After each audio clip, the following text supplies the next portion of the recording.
यस्य यतोऽन्वयात् इतरतश्चार्थेष्वभिघ्नस्वराट् तेने ब्रह्महृदायादिकवये मुह्यन्ति यत्सूरयः तेजो वारिमतां यथा विनिमयो यत्र त्रिसर्गो मृषा धाम्नास्तेन सदा स्फुरत् सदा मुखस्तजलं सत्यं परं धीमहि। श्रीहरये नमः। श्रीहरये नमः। श्रीहरये नमः। गोपिका जीवनस्मरणं गोविन्द गोविन्द। प्रिय भगवत बंधुक्களே, நாம் இந்த குருகுலத்தில் இன்று 6வது நாள் எந்த பகவானுடைய கல்யாண குணங்களை சொல்வதற்காகவே இந்த புராணமானது இயற்றப்பட வேண்டும் அப்படின்னு நாரதரால வியாசருக்கு உபதேசிக்கப்பட்டதோ அந்த பகவானுடைய கிருஷ்ணனுடைய சரித்திரத்தை வியாசர் இப்பதான் சொல்ல ஆரம்பிக்கிறார் தசமஸ்கந்தத்தில். இதுக்கு முன்னாடி நரசிம்மரை பற்றி சொன்னாரே, வாமன பெருமானை பற்றி சொன்னாரே, வராகரை பற்றிலாம் சொல்லியிருக்காரு அப்படின்னா அவெல்லாம் சொல்லிட்டு தான் கண்ணனை பற்றி சொல்றதுக்கு வர. ஏன்னா அவன்தான் கண்ணன், அதே பகவான் தான் இப்ப யதுவம்சத்திலே கிருஷ்ணராக அவதாரம் பண்ணியிருக்கார். பூர்ணாவதாரம் 10 அவதாரத்திலே பெருமாளுக்கு ராமாவதாரம் கிருஷ்ணாவதாரம், இந்த 2 அவதாரங்களுக்கு தான் பூர்ணாவதாரம்னு பேர். மீதி அவதாரங்கள்லாம் நேற்று பார்த்தோம். நரசிம்ம அவதாரம், ஆவேஷ அவதாரம்னு பேர். ஒரு க்ஷணத்துல சாயங்காலம் வந்தார், அவதாரம் பண்ணினார், ஹிரண்யகசிபுடைய கர்ப்பத்தை அடக்கினார், பிரகலாதனுக்கு மங்களாசாசனம் பண்ணினார், அனுகிரகம் பண்ணார், கிளம்பி போயிட்டார். அதனால இந்த ராமன் கிருஷ்ணன் இந்த 2 பேர் தான் பூர்த்தியா நம்புற மாதிரி கர்ப்பவாசம் வந்து பிறந்து வளர்ந்து நமக்கு எல்லா வழியும் காட்டினதுனால இந்த கிருஷ்ணாவதாரத்துக்கு ரொம்ப பெருமை ஜாஸ்தி. பரீட்சித் சொல்றான், யதோஷ்ச தர்மசீலஸ்ய நிதராம் முனிசத்தம தத்ராம்சேன அவதீர்ணஸ்ய விஷ்ணோ வீர்யானி சம்சனः அவதீர்ய யதோர்வம்சே பகவான் பூதபாவனः கதவான் யானி விஸ்வாத்மா தானினோ வத விஸ்தராத். சுவாமி, யதுவம்சத்துல பகவான் கிருஷ்ணராக அவதாரம் பண்ணான்னு கேள்விப்பட்டிருக்கோமே, அந்த கிருஷ்ணாவதாரத்துல கிருஷ்ணர் என்னெல்லாம் லீலை பண்ணார், அவருடைய பராக்கிரமத்தெல்லாம் எப்படி காட்டினார், இந்த விஷயங்கள் எல்லாம் எனக்கு சொல்லணும். ஏன்னா எல்லா அவதாரத்தோட எனக்கு சாட்சாத்தா தொடர்பு இருக்கோ இல்லையோ, கிருஷ்ணாவதாரத்தால எனக்கு பெரிய தொடர்பு. என்னுடைய கர்ப்பத்தில் இருக்கும்போதே காப்பாத்தினவர் கிருஷ்ணர். திரௌண்யஸ்திர விப்ளுஷ்டமிதம் மதங்கம் சந்தான பீஜம் குரு பாண்டவானாம் ஜுகோபகுக்ஷிங்கத ஆத்த சக்ரஹ மாதுஷ்சமேய சரணம் கதாயாஹ. எப்படி பரீட்சித் தான் கர்ப்பத்திலே பெருமாள் உள்ள வந்து காப்பாத்தினார் அப்படிங்கிறத நினைவு கூர்றான். அதனால அவன் கிருஷ்ணாவதாரம், கிருஷ்ணர் அப்படின்னா அந்த பெருமை அவனுக்கு தெரியாது. அதனால சொல்றான் பார், திரௌண்யஸ்திர விப்ளுஷ்டமிதம் மதங்கம். எந்த அஸ்வத்தாமனால அபாண்டவீயம்னு ஒரு அஸ்திரத்தை போட்டு என்னை கர்ப்பத்திலேயே கொல்லணும்னு பார்த்தானோ, அப்பேற்பட்ட அந்த சமயத்துல எந்த எம்பெருமான், எந்த பகவான் உள்ள கர்ப்பத்துல வந்து என்னை காப்பாற்றினாரோ, எந்த சந்தான பீஜத்துக்கு எந்த இழுக்கும் வராமல் இந்த பாண்டவ வம்சத்தை உத்தாரணம் செய்வதற்காக அவர் பண்ணின அந்த பரோபகாரம் இருக்கே, அப்பேற்பட்ட கிருஷ்ணனுடைய சரித்திரத்தை கேட்க விரும்புகிறேன். மேலும் நான் கர்ப்பத்தில் இருக்கும்போது ஓன்னு அழுதாள். எந்த தாய் யாரை கூப்பிட்டு பாகி பாகின்னு கத்தினாலோ அவனை குறித்து நான் தெரிந்து கொள்ள விரும்புகிறேன். ஆதலால் சுவாமி, எனக்கு அந்த கிருஷ்ணனுடைய சரித்திரத்தை சொல்லுங்கன்னு பிரார்த்தனை பண்றான். பண்ணிக்கூடாது. கேட்குறான், திரௌண்யஸ்திர விப்ளுஷ்டமிதம் மதங்கம். ஆதலால் அந்த கிருஷ்ணனுடைய சரித்திரம், என்னை கர்ப்பத்திலே காப்பாற்றின பரமாத்மனுடைய சரித்திரத்தை எனக்கு சொல்லுங்கள்னு சொல்லி என்ன கேட்குறான். இருக்கிறதோ உபவாசம். நம்மெல்லாம் நல்லா சாப்பிட்டுட்டு வந்து 1 மணி நேரம் கேட்டு டயர்டாகிறோம். அவன் எல்லாம் 7 நாளாக சாப்பிடாம இருக்கான், ஜலம் கூட சாப்பிடாம இருக்கு. நம்மெல்லாம் கதை சொல்கிறதுக்கு முன்னாடியும் சாப்பிட்டுட்டு வரோம், கதை கேட்டுட்டு போய் சாப்பிட போகிறோம். இப்போ எவ்வளோ தெம்பாக கதை கேட்கணும். சொல்கிறவாளும் தெம்பாக கதை சொல்லணும், கேட்குறவாளும் தெம்பாக கேட்கணும். ஆனால் பரீட்சித் தெம்பாக கேட்குறான், ஒன்றுமே சாப்பிடாதோ. அவன் சொல்கிறான் பார், சுகர் கூட அங்கங்கே முடிச்சுக்கலாமான்னு நினச்சிக்கிறான். அவன் தூங்குவானோ, ஒரு சாப்பிடாம இருக்கானே டயர்டாயிடுவான்னு பார்த்தா ரொம்ப புரோத்சாகமாக கேட்குறான். நைவ அதி துஸ்ஸஹா க்ஷுன்மாம் த்யக்தோதமபி பாததே பிபந்தம் த்வன் முகாம்போஜ சுதம் ஹரி கதாமிருதம். சுவாமி, எனக்கு 7 நாளாக சாப்பிடலையே, தீர்த்தம் கூட சாப்பிடலையேங்கிறதுனால அந்த பசிங்கிற துன்பம் என்னை என்னமோ அப்படி ஒன்றும் படுத்தலை. நான் என்னமோ நல்லா சாப்பிட்டா மாதிரி தான் இருக்கேன். ஏன்னா சாப்பாடு சாப்பிட்டாவனா ஜீர்ணிக்கலை, போய் அது ரத்தமாகலை, டயர்ட் ஆகலாம், தூக்கம் வரலாம். நான் உங்கள் வாயிலிருந்து அமிர்தத்தானே பருகின்றே இருக்கேன். ஒவ்வொரு பூஸ்ட் எனர்ஜி மாதிரி நீங்கள் ஒவ்வொருத்தருடைய சரித்திரத்தையும் நீங்கள் சொல்லிட்டு இருக்கையில், அம்பரீஷ சரித்திரம் என்ன, அந்த பாகவதனுடைய சரித்திரம் என்ன, பெருமாளுடைய வராக அவதார சரித்திரம் என்ன, நரசிம்மசுவாமியுடைய அவதார விசேஷம் என்ன, துருவனுடைய சரித்திரம் என்னன்னு எல்லா மகான்களுடைய பாகவருடைய சரித்திரத்தை நீங்கள் கொடுத்துட்டே இருக்கையிலே அந்த அமிர்தத்தை குடிச்சுட்டே இருக்கிறதுனால எனக்கு எங்க சுவாமி டயர்டு. என்ன சொல்கிறான், சத் விஷயங்கள்லாம் அமிர்தம். நம்ம 7 நாள் பாடசாலையில் என்ன பண்ணினோம்னு சொல்லணும், கதை கேட்டோம்னு சொல்லக்கூடாது. என்ன பண்ணோம், அமிர்தம் பருகினோம். என்ன பண்ணோம், நம்ம அமிர்தம் பருகினோம். இது அமிர்தமாக நினச்சின்னு கேட்டால் தூக்கம் வராது, டயர்டு வராது, எதுவும் வராது. பரீட்சத்துக்கு வரல பார். பிமந்தம் துவன் முகாம்போஜுதம் ஹரிகதாமிருதம். பகவானுடைய கதையே அமிர்தம். அந்த அமிர்தத்தை சாப்பிட்டதுனால கேட்பா எல்லாரும், சாமி பரிகோத்தன் பசியோடு இருந்து யாராவது 1 மணி நேரம் 2 மணி நேரம் உட்கார்றதே கஷ்டம். 7 நாள்னா 7 × 24 அவ்வளோ ஹவர்ஸ் உட்காருவானா, சயின்டிஃபிக் படி இது முடியுமான்னு கேள்வி வரும்.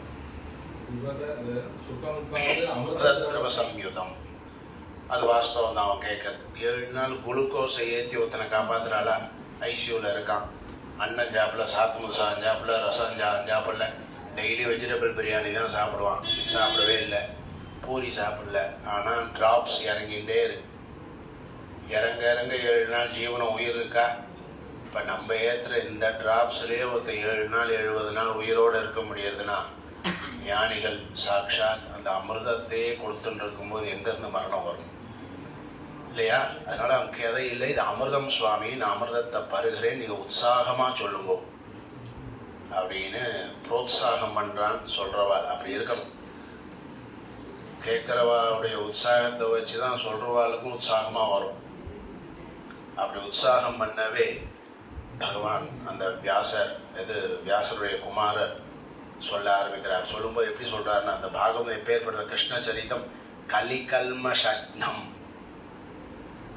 பிரத்யர்ச்ச கிருஷ்ண சரிதம் கலிகல்மஷக்னம் வியாகர்த்துமாரபத பாகவத பிரதானஹா. பாகவதர்களுக்குள் பிரதானமாக இருக்கக்கூடிய அந்த சுகர் என்ன சொல்ல ஆரம்பித்தார், கிருஷ்ணனுடைய சரித்திரத்தை சொல்ல ஆரம்பித்தார்னு சொல்லிட்டு அந்த சரித்திரத்துக்கு ஒரு அட்ஜெக்டிவ். ஏன் அந்த என்னன்னா கலி கல்மஷக்னம். இப்போ நம்ம இருக்கிறதுலாம் எந்த யுகத்தில் இருக்கோம், கலிகாலத்தில் இருக்கும். கலி அப்படின்னாலே ரொம்ப ஆபத்து. பரீட்சத்தையே படுத்தி எடுத்ததா, அதனால தான் இந்த ரிஷி மேலே அவன் செத்த பாம்பை தூக்கி போட்டான். அப்படி மதிய நம்மளை மயக்கி தப்பு பண்ண வச்சிடும். அப்போ ஒவ்வொரு நாளுமே நம்ம தப்பு பண்ணாமல் இருந்தோம்னா தப்பிச்சோன்னு அர்த்தம். இன்னைக்கு நம்ம எதுவும் பெரிய தப்பு பண்ணி மாட்டிக்கலைன்னா என்ன அர்த்தம், பெருமாள் நல்ல வழி களி கண்ணில் நம்ம படலை. அப்போ பெருமாள் இந்த மாதிரி என்னை ஒவ்வொரு நாளையும் தவறுகள்ல இருந்து என்னை காப்பாற்றுப்பா. தடுக்கி விழுந்தா தப்பு பண்ணுறதுக்கு வாய்ப்பு நிறையா இருக்கு. ஒவ்வொரு க்ஷணத்துலையும் நமக்கு எதுக்கு நிறையா வாய்ப்பு இருக்கு, நல்லது பண்ணுறதுக்கு வாய்ப்பு இருக்கோ இல்லையோ, கெட்ட காரியங்கள் பண்ணுறதுக்கு கதவு திறந்தே இருக்கு. அப்போ அப்படி இருந்தும் நாம் தவறு பண்ணாமல் இருக்கோம்னா அதுதான் அந்த கிருஷ்ண கதை நம்மளை எல்லாம் காப்பாற்றுங்கிறதுனால இந்த கதையை சொன்னார் சுகர்னு சூத பௌராணிகர்கள்லாம் பெருமையாக சொல்கிறார். அதோடு மட்டும் இல்லை, சுகர் சொல்கிறார் பரீட்சத்தை பார்த்து, அப்பா நீ மரண தருவாயில் இருக்க, நல்ல கதியை அடையணுங்கிறதுக்காக நீ பாகவதம் கேட்குற, நான் சொல்கிறேன். ஆனால் இதுக்கு ரொம்ப விசேஷம் என்ன தெரியுமா? இந்த மாதிரி சத்கதைகள்லாம் கேட்கறதில்ல. ஒருத்தன் கேட்குறான், ஒருத்தன் சொல்கிறான், ஆனால் பிரயோஜனம் 3 பேர். அதனால தான் இன்றைக்கும் பாகவதமோ ராமாயணமோ நல்ல விஷயங்கள்லாம் சொல்கிறா அப்படின்னா சொல்கிறதுக்கு ஏற்பாடு பண்ணுறதும் பெரிய பாக்கியம், அதை கேட்கறதும் பெரிய பாக்கியம், அதை சொல்கிறதும் பெரிய பாக்கியம். 3 பேரையும் அது புனிதப்படுத்தலாம். வாசுதேவ கதா பிரஷ்னா, பகவானை பற்றிய கதைகளையோ குணங்களையோ கேட்பதற்காக ஒருத்தன் கேள்வி கேட்குறான்னு வச்சுக்கோ. பெருமாள் ஏன் சங்கு வச்சுன்னு இருக்கார்? பார்த்தசாரதி பெருமாள் ஏன் மீசை வச்சுன்னு இருக்கார்? அந்த பெருமாளுக்கு ஏன் சக்கரத்தையே காணும்? போய் பார்த்துருக்கியா பார்த்தசாரதி பெருமாளை? எப்படி இருக்கார்? உட்காந்துட்டு இருப்பாரா, நின்றுட்டு இருப்பாரா? நின்றுட்டு இருப்பாரா? சங்கு சக்கரம் வச்சுட்டு இருப்பாரா? வச்சுட்டு இருப்பாரா? போய் பாரு, நல்லா பார்த்துட்டு வா. இன்னொரு அண்ணாவை கூட்டின்னு போக போகிறேன், கூட்டின்னு போக சொல்கிறேன். பார்சாதி பெருமாளை போய் பாரு, மீசை வச்சுருப்பார், கிரீடம் வச்சுருப்பார், 2 கை இருக்கும். என்ன வச்சுருப்பார்? சங்கு சக்கரம் வச்சுருப்பாரா? சரி, இந்த குழந்தையெல்லாம் இன்னொருக்க கூட்டின்னு போவோம். சங்கு மட்டும்தான் இருக்கும். எல்லா பெருமாளுக்கும்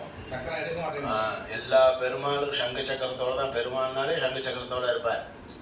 நம்ம பார்சாதி பெருமாள் இந்த இடத்துல சக்கரம் கிடையாது, ஒரு சங்கு தான். அப்போது அந்த பெருமாளை பற்றி ஏன் அந்த சுவாமிக்கு சங்கு இல்லை, சக்கரம் இல்லை, ஏன் இந்த பெருமாள் மீச வச்சுருக்காருன்னு கேட்டாலே புனிதங்கிற. வாசுதேவ கதா பிரஷ்னா, கிருஷ்ணன் ஏன் வெண்ணையை திருடினார்? ஏன் தேவகியுடைய வயிற்றில் பிறந்து யசோதாவால் வளர்க்கப்பட்டார்? கிருஷ்ணன் ஏன் கருப்பாக இருக்கார்? ஏன் வெண்ணையை திருடினார்? எதை பற்றி என்ன கேட்டாலும் பகவானை பற்றி கேட்டாலே அது என்ன பண்ணுறதாம்? 3 பேரை புனிதப்படுத்தல். புருஷான் ஸ்திரீன் புனாஹிதிஹி, வக்தாரம், பிருச்சகம், ஸ்ரோத்ருன்னு 3 பேரை புனிதப்படுத்தல். இப்போ பண்ணுற காரியம் ஒன்று தான்.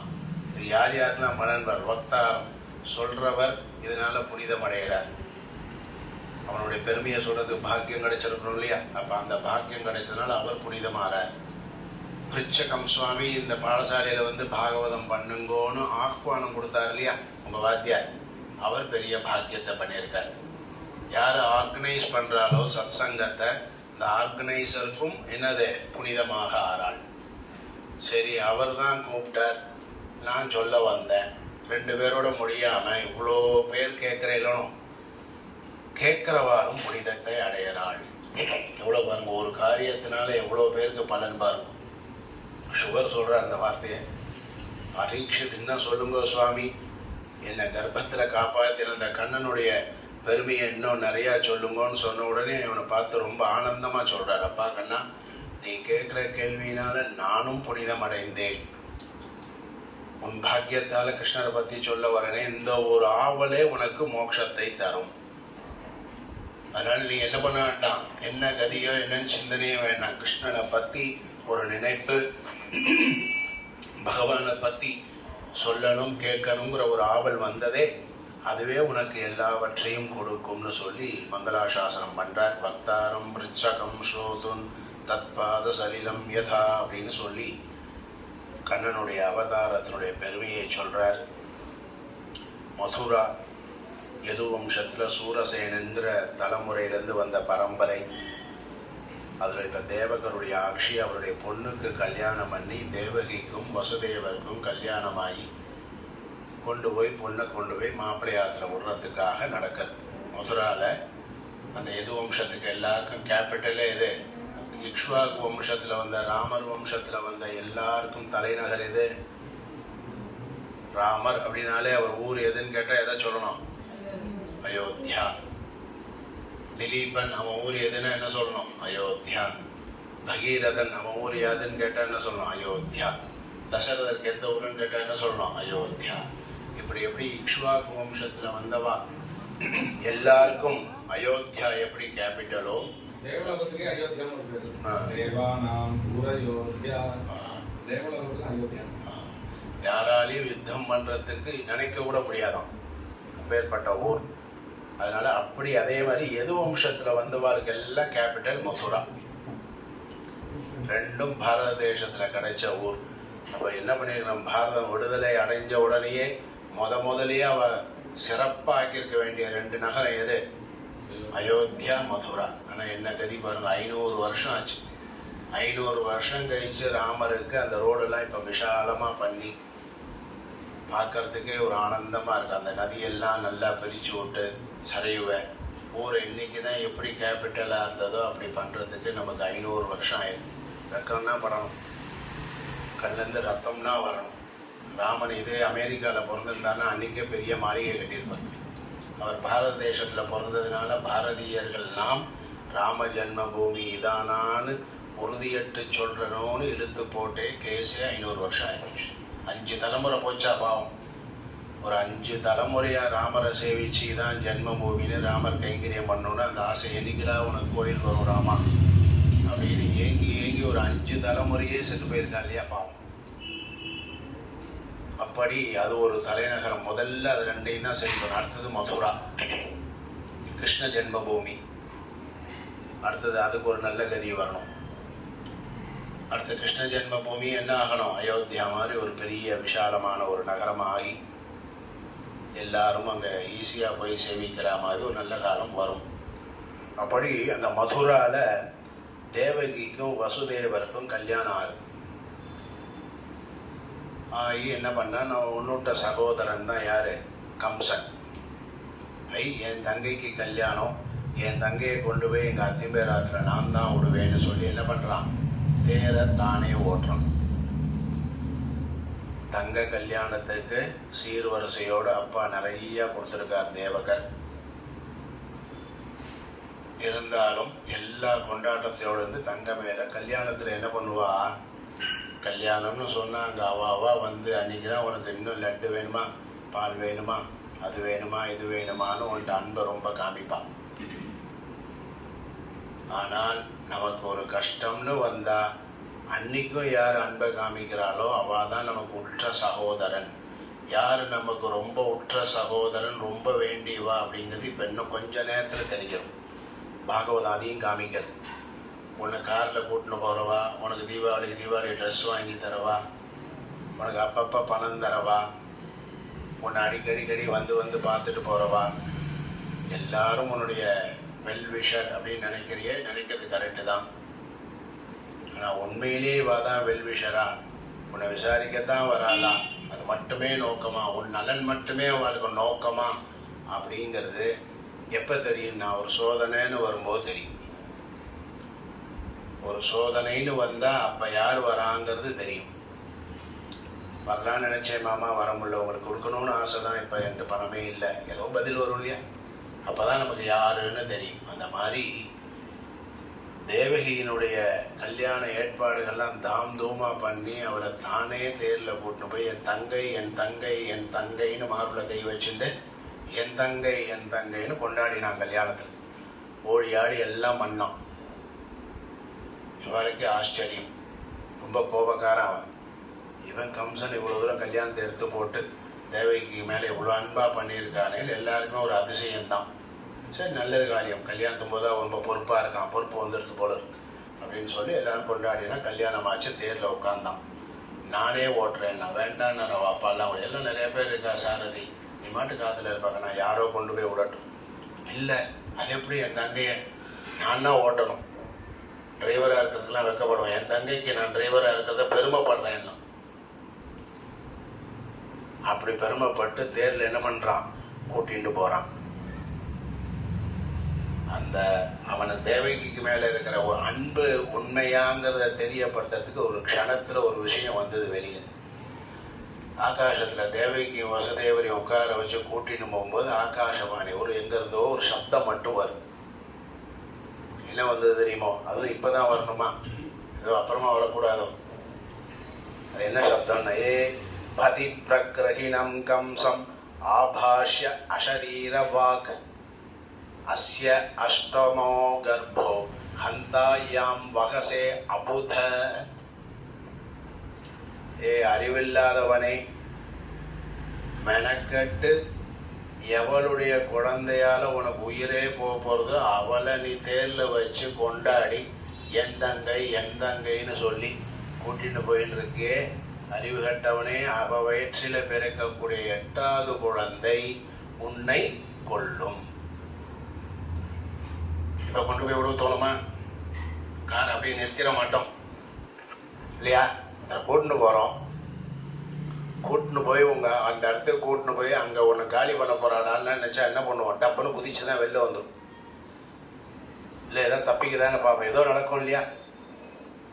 நான் ஆகாஷம் இப்படி சொல்லி தேவகியினுடைய நீ யாரை தேர்ல கூட்டின்னு போறியோ, எந்த தங்கையை உனக்கு உயிரினும் மேலா நினைச்சு நீ பண்றியோ, அவ கர்ப்பத்துல வரக்கூடிய 8வது குழந்தை உன்னை கொல்லும் எப்படின்னு ஆகாசத்திலிருந்து சப்தம்.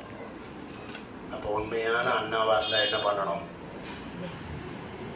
உண்மையான அண்ணா கொண்டு போய் கரையா விட்டவன் என்ன பண்ணோம்?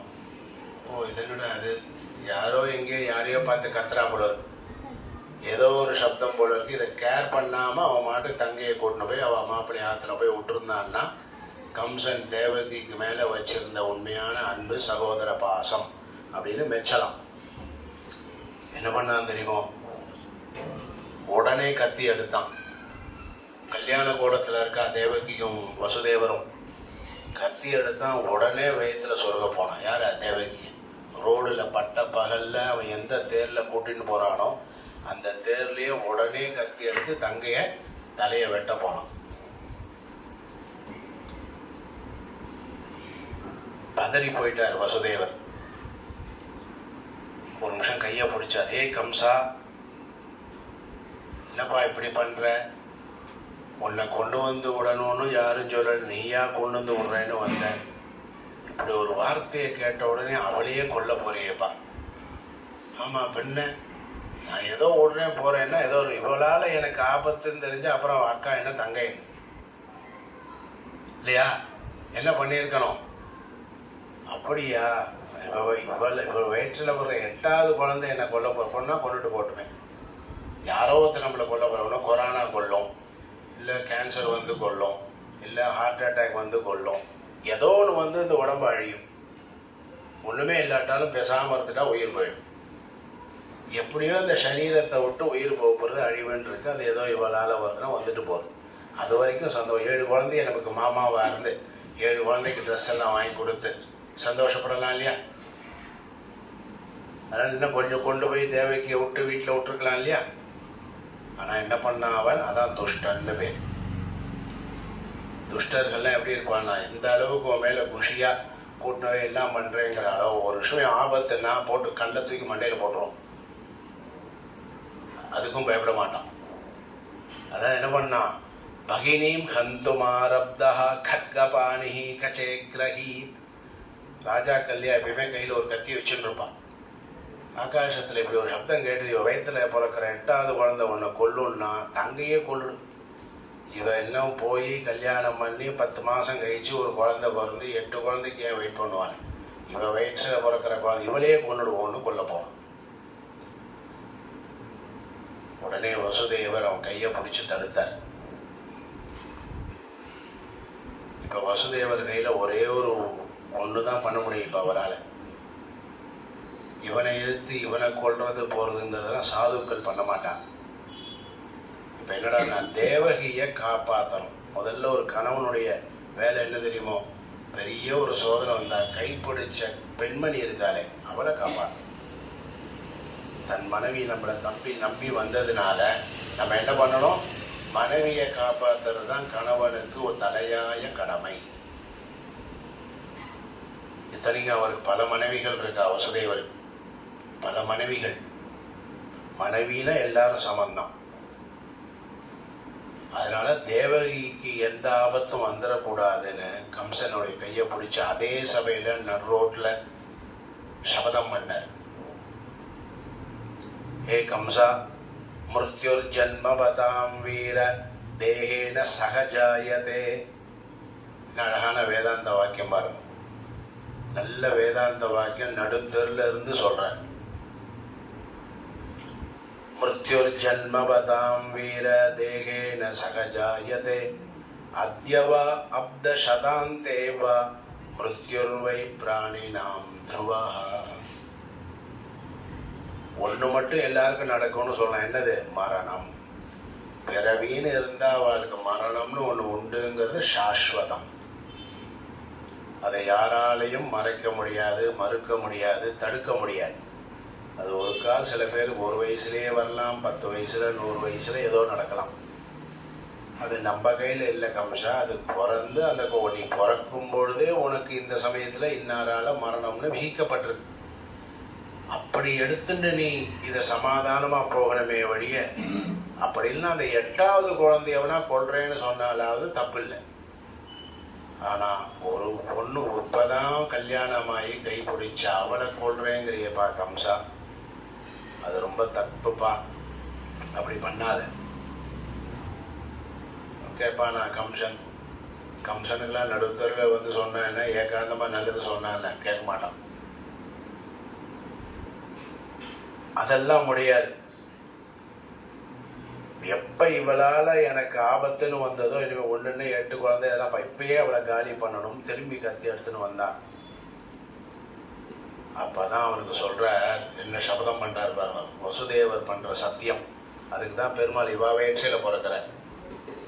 நம்மளாம சத்தியம் பண்ணுவோம், அடிக்கடி பண்ணிட்டு தான் இருப்போம் சத்தியம்.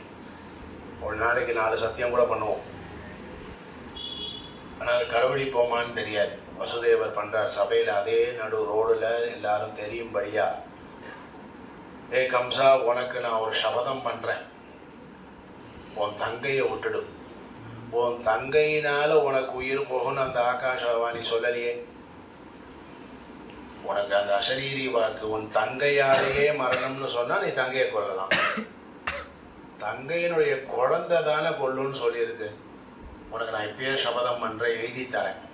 இவளுக்கு குழந்தை பிறந்த உடனே உனக்கு முதல் தகவல் உனக்கு. உன் கையில் அந்த குழந்தைய கொடுத்துற. நீ ஆசீர்வாதம் பண்ணுவியோ இல்லை அழிப்பையோ, அது உன் பொறுப்பு. இவளை விட்டுடு. தேவகியை கொல்லணும் கத்தியை வச்சுட்டு இருக்கே, அந்த கத்தியை பத்திரமா வச்சுக்கும். அவளுக்கு குழந்தை பிறக்கும் இல்லையா, சொல்லியிருக்கப்பா. அவள் சொல்லியிருக்கா 8 குழந்தை எனக்கு இருக்குன்னு நிச்சயமாகி போச்சு. இப்போ அந்த குழந்தை பிறந்த உடனே உனக்கு முதல்ல எல்லாருக்கும் அல்ல, குழந்தை பிறந்தா எடுத்துன்னு போய் ஸ்வீட் தருவான் இல்லையா. நான் என்ன பண்ணுறேன், குழந்தையே உனக்கு தரேன். நீ அதை ஆட்கொள்ளுவியோ, வச்சுக்குவியோ, இல்லை கொள்ளுவியோ. இந்த கத்தியை அதுக்கு யூஸ் பண்ணிக்கோப்பா, இப்போ தங்கையை விடுன்னு சபதம் பண்ணார். அதுதான் உக்ரமான தபஸ், உக்ரமான அந்த வார்த்தை, அந்த தைரியம். வருமா எங்கேயாவது? தான் கல்யாணாயர்தே பிரஜாயை கிரகமேதினாம்னு சாஸ்திரம். கிரகஸ்தாசிரமம் எதுக்குடான்னா, பிரஜாயை கிரகமேதி சைஷவேபியஸ்த வித்யானாம் யவ்வனே விஜயீஷுணாம் வார்த்தகே முனிவருத்தீனாம் யோகாந்தே தனுத்யஜாம். காளிதாசன் போட்டுக்காம நம்மளுடைய லைஃப் ஸ்டைல். குழந்தையா இருக்கும்போது நல்ல கல்வியை கற்றுக்கணும். யவ்வன பருவத்தில் கிரகஸ்தாசிரமத்தில் இருக்கணும். முதுமை பருவம் வந்தால் யோகி மாதிரி இருக்கணும். யோகாந்தே ரெடியாக இருக்கணும். மேல் உலகம் போகிறதுக்கு அது இன்பமாக அந்த சந்தோஷமாக ஏற்றுக்கணுமா அந்த மேல் பிரயாணத்தை. அந்த அளவுக்கு மனசை சித்தத்தை திடம் பண்ணி வச்சுக்கணுங்கிற. அப்போது அப்படி இருக்கும் பொழுது பிரஜாயை கிரகமேதி நாம கல்யாணம்னு ஆனாலே குழந்தை, அடுத்தது அவன் தான் ராஜா, அவன் பூனல் போட்டு வைக்கணும், கல்யாணம் பண்ணி வைக்கணும். இவ்வளோ காரியம் இருக்கு. அவர் என்ன பண்ணாரு,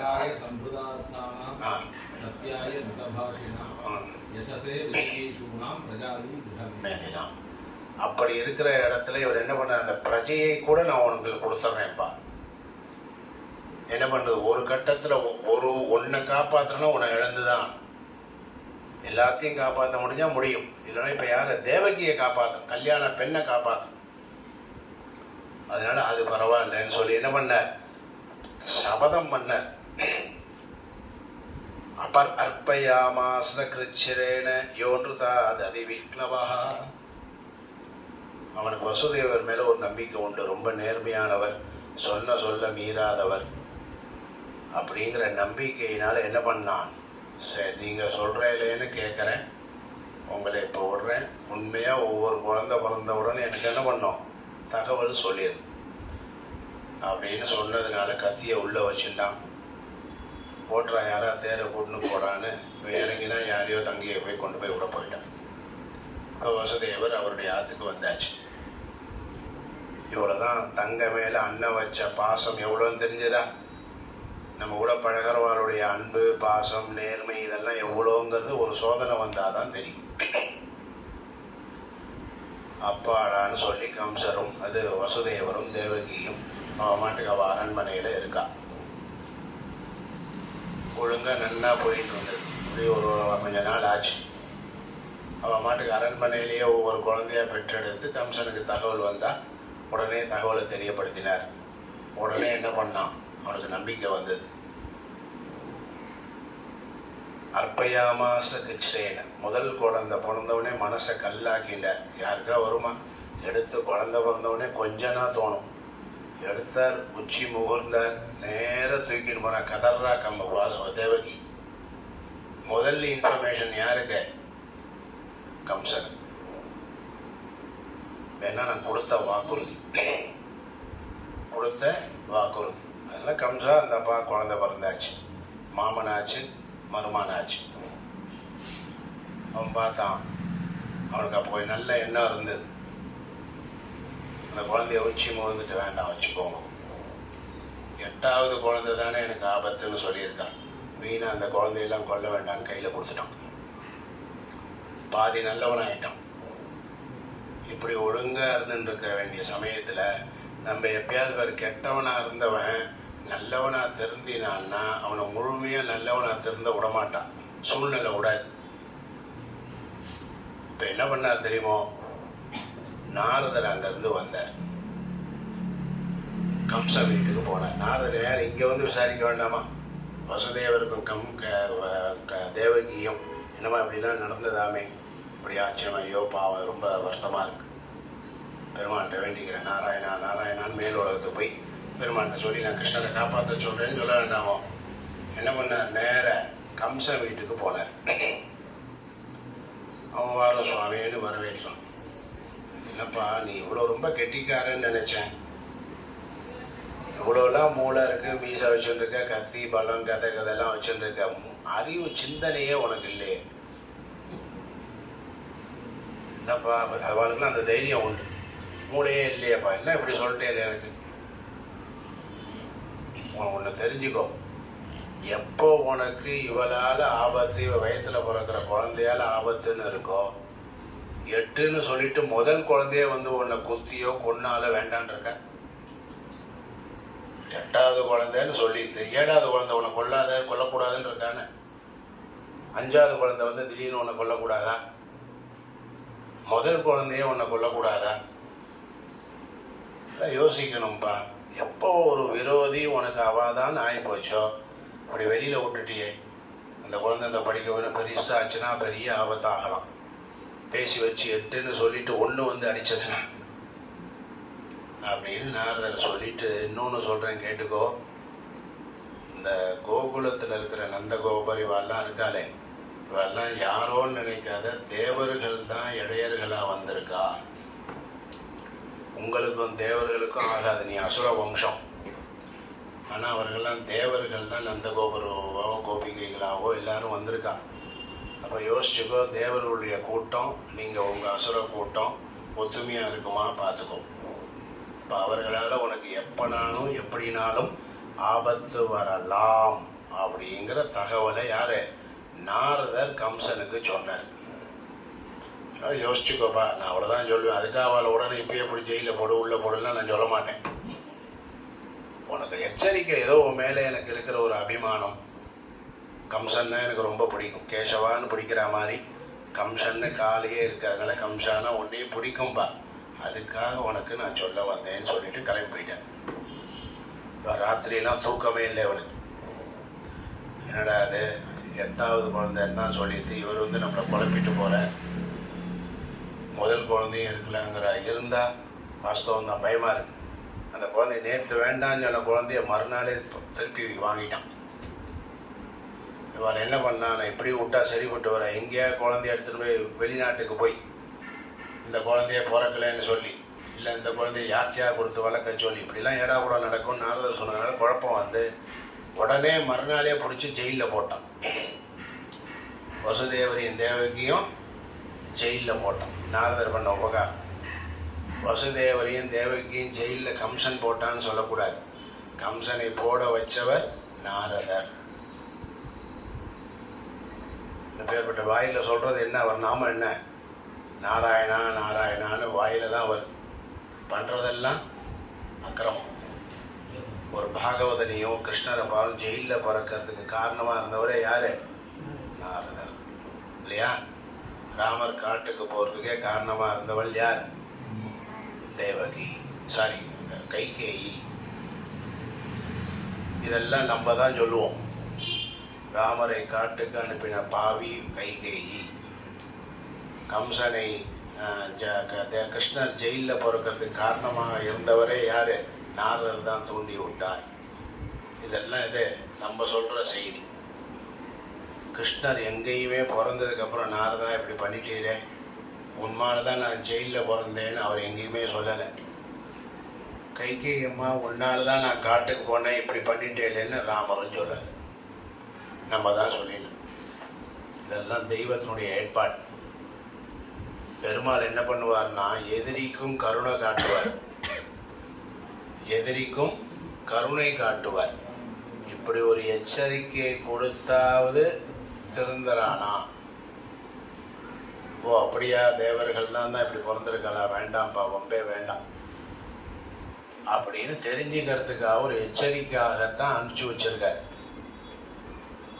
அதனால என்னாச்சு, ஜெயிலில் போட்டான். உடனே எல்லாருமே அவர் ஏன் பண்ணார் தெரியுமா? பூமேர் பாராயமானானாம் தைத்தியானாஞ்ச வதோத்யமம் ரிஷேஹே வினிர்கமே கம்சோ யதூன் மத்வா சுராநிதி. பூமியில பாரத்தை குறைக்கணும், கிருஷ்ணர் அவதாரம் டக்குன்னு வரணும். துஷ்டருடைய சேஷ்டை ரொம்ப ஜாஸ்தி ஆயாச்சு. இப்போ இன்னும் மாட்டு 10 மாதம் விட்டான்னா 10 மாதம் கழிச்சு தான் கிருஷ்ணர் பிறப்பார். 10 வருஷம் கழிச்சு, 8 வருஷம் கழிச்சு. அதனால என்ன பண்ணணும், டக்குன்னு அபச்சாரத்தை பண்ண வச்சு கெட்டவனுடைய காரியங்கள்லாம் அப்பப்போ பண்ண வச்சு அவனை திரும்பி என்ன பண்ண, பூமி பாரத்தை குறைக்கணும்னா அடுத்தடுத்து மூமெண்ட் இருந்துகிட்டே இருக்கும். அதனால நாரதர் இந்த வழியை பண்ணார். உடனே இருக்கிறவாள்லாம் ரொம்ப சூரசேனர்லாம் திட்டினார். அவன் அப்பா உக்ரசேனர் உடனே என்ன பண்ணான்னு தெரியுமா, அப்பாவே பிடிச்சி ஜெயிலில் போட்டான். யார் யாரெல்லாம் தேவகி வசுதேவில் ஜெயிலில் போட்டதுக்கு எதிர்ப்பு தெரிவித்தாலோ, எதிர்ப்பு தெரிவித்த எல்லாருக்கும் என்னது, ஜெயில். இந்த ஆட்சியாளர்கள்லாம் என்ன பண்ணுவா தெரியுமோ, தனக்கு பிடிச்ச மாதிரி ஒருத்தன் நடக்கலை போல நம்ம பண்ணுற தப்பை தட்டி இது பண்ணுறான்னா, எவன் சொல்கிறானோ அவனை டிஸ்மிஸ், இல்லை அவனை தூக்கி ஜெயில், இல்லை அவனை பதவி இழக்கிறதுக்கு ஏதாவது வழி பண்ணுறது. இதுதான் துஷ்டர்களுடைய சிந்தனை எப்பயும். அந்த மாதிரி இவருடைய சிந்தனை என்ன பண்ணா, உக்ரசேனரை அப்பாவையே தூக்கி ஜெயிலில் போட்டான். அவர் இதெல்லாம் தப்புன்னு சொன்னார், போட்டான்.